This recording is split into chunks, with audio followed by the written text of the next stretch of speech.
Slapin of the Slapin-Solomon viola duo, and I'm here today to talk to you about octaves on the viola.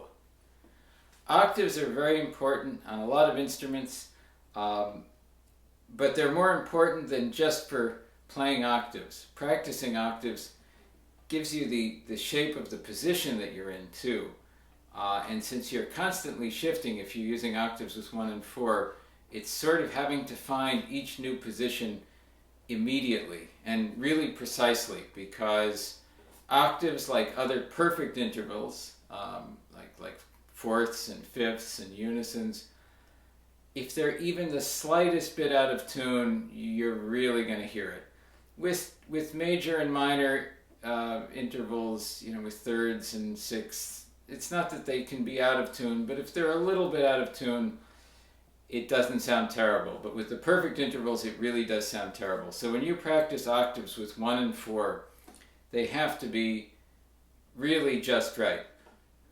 One thing that's different about octaves from almost any other interval is with thirds and with sixths and all the others, you generally want the upper line, the upper notes, to be louder than the lower notes, because those are the melody. So if you have thirds, you want,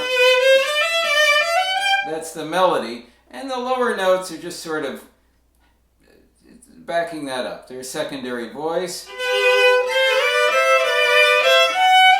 So you need the upper line to be connected. You actually can have a couple of gaps in the lower line and it won't disturb the listener.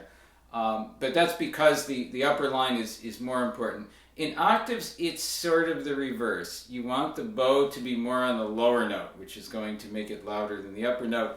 The upper note is a little bit of a highlight of the lower note.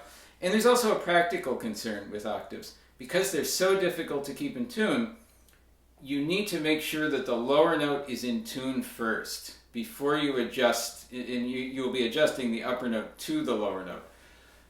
A common mistake when practicing octaves is that people hear that it's out of tune and they're trying to move the upper note before they get the lower note in tune, and it's never going to work that way. Intonation is built from the bottom up.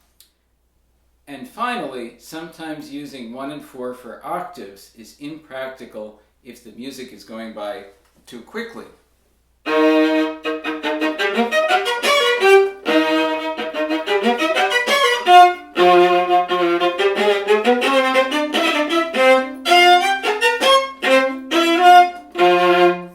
In which case, you want to use 1 and 3 and then 2 and 4, because you get 2 sets of pitches in one position.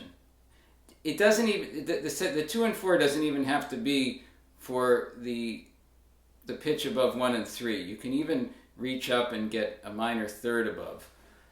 So it gives you a lot more possibility. A lot more possibilities. Some people think that they can't reach 1 to 3, but actually the third finger is quite a bit longer than 4. So even though it would seem to be a big reach, it's not really. It's getting the 2 to 4 that is harder. You need to keep the 2 really straight up and down, and you need to lower your thumb to make that reach a little more possible.